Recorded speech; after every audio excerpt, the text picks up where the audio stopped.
Pada video kali ini kita akan coba membahas tentang konfigurasi standard access list di multi-layer switch ya. Topologinya kurang lebih seperti ini. Nanti ada dua buah multi-layer switch terhubung ke server, kemudian juga nanti ada beberapa PC yang sebagai klien. Nah, langsung saja kita akan coba mulai konfigurasinya. Kita mulai dari masuk di S2 terlebih dahulu saja ya di sini. Nanti kita akan mulai konfigurasi untuk di setiap interface F01, F02 dan F03.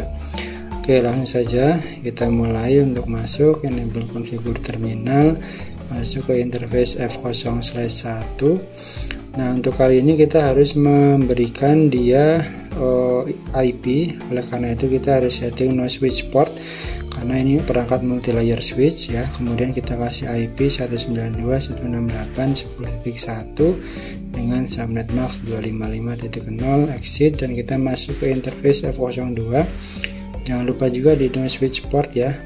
Kemudian kita berikan untuk IP-nya adalah 192.168.11.1.255.0 exit, dan terakhir di F0/3 no switch port lagi, dan kita berikan untuk IP-nya yaitu 10.10.10.1 dengan subnet max 255.252 exit. Oke, sementara untuk konfigurasi di switch 2 seperti itu. Kita masuk ke switch 3 hampir sama, jadi kita berikan IP di setiap interface ini. Sebelumnya kita harus bikin no switch port dulu ya. Enable configure terminal interface F0/1 no switch port, kemudian kita berikan untuk IP nya 10.10.2 255.252, kemudian exit, dan kita masuk ke interface F0/2. Nah, berikutnya kita kasih IP nya di sini no switch port dulu. IP address nya adalah 200.10.10.1 dengan 252 untuk subnet max nya. Oke, berikutnya kita masuk ke servernya ya. Kita bikin untuk di sini, ataupun kita tentukan dulu IP-nya dulu ya. IP config kita bikin di sini misalkan IP-nya 10.10.2. Nah, default gateway-nya nanti kita arahkan ke interface S3 F02 ya. Kemudian DNS servernya misalkan kita juga bikin alamatnya seperti ini. Lanjut, untuk service-nya yang kita aktifkan adalah DNS ya. Kita aktifkan dulu, misalkan di sini domainnya adalah latihan.com, kemudian untuk alamatnya kita arahkan ke alamat servernya ini sendiri 200.10.10.2 dan kita add. Nah, berikutnya kita pastikan untuk di HTTP nya ini sudah on ya servisnya.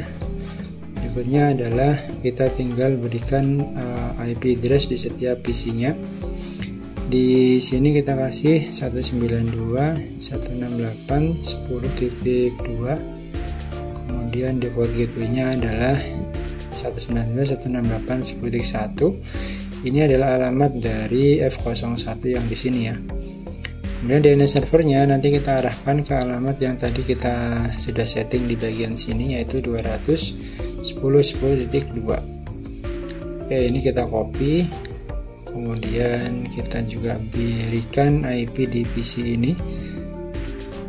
Nah, kalau di sini IP-nya adalah 192.168.11.2 ya, dengan default gateway-nya adalah 11.1. Itu alamat IP yang di F02 ini ya.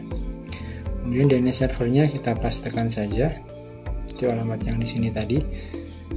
Oke, berikutnya adalah untuk PC yang kedua ya. PC yang kedua kita berikan IP-nya adalah misalkan 192.168.11.3, default gateway-nya 11.1, dan juga untuk DNS servernya adalah yang ini. Oke, berikutnya setelah kita setting untuk IP-nya ya, kita coba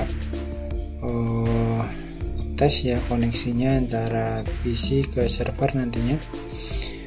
Nah, sebelumnya kita coba bikin IP routing dulu ya, karena untuk mengaktifkan fitur routing di switch multi layer harus dikasih perintah IP routing. Dan kita berikan neutral SPF 10, dan juga nanti networknya adalah kita harus advertise semua interface atau semua network yang terhubung di S2. Yang pertama adalah 192.168.10.0, kemudian wildcard maxnya 00255 dan area 0. Kemudian yang kedua network 192.168.11.0.00255 area 0, dan terakhir network 10.10.0.003 area 0. Oke, di S2 sudah untuk kita bikin routing SPF nya. Berikutnya kita tinggal config di S3 untuk routing SPF nya juga.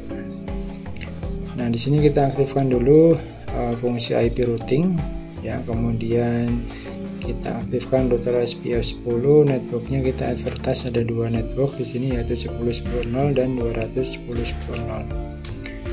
Yang pertama 10.10.0 ya, kemudian areanya 0, dan yang kedua adalah network 200.10.10.0 dengan areanya juga 0 ya, karena ini single area semua. Oke, berikutnya adalah kita coba tinggal tes koneksi saja.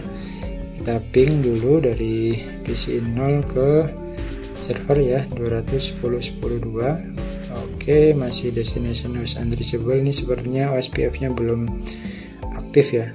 Kita coba cek di PC yang satunya dulu, atau di sini aja. Kita coba pastikan dulu ya, ini IP nya sudah benar. Nah, kita coba cek lagi saja di PC yang ini dulu ya. Oke, kita coba cek dengan ping 210.10.2 ya. Oke, kita coba tunggu request timeout. Nah, oke, ini sudah berhasil sekarang, jadi koneksinya sudah berjalan. Kita coba tes di PC 0 tadi. Nah, oke, sekarang sudah bisa berjalan ya, artinya pingnya sudah bisa masuk atau bisa sampai ke server. Nah, berikutnya kita coba tes juga di sini ya untuk pingnya, ping 210.10.2. Oke, sudah bisa semua. Nah, untuk berikutnya kita tinggal cek lagi di bagian domain ya, apakah nanti setiap PC ini sudah bisa tersambung ke server via domainnya. Misalkan kita ketikkan latihan.com. Nah, oke, di sini sudah bisa. Kemudian di sini juga kita coba cek ya. Oke, kita ketikkan latihan.com. Oke, sudah bisa. Artinya setiap klien ini sudah bisa tersambung ke server, baik itu koneksi ping ataupun koneksi via domainnya. Nah, sekarang kita akan coba cegah untuk PC 0 ini tersambung ke server ya, artinya nanti akan kita blok menggunakan extended access list, dan kita config access listnya nanti di switch 3 dengan cara kita bikin untuk konfigurasinya access list 100, kemudian deny TCP ya, kemudian karena ini kita mau blok servisnya PC 0, kita ketikkan IP nya ini ya, kemudian wildcardnya kita tentukan 124, berarti 000255.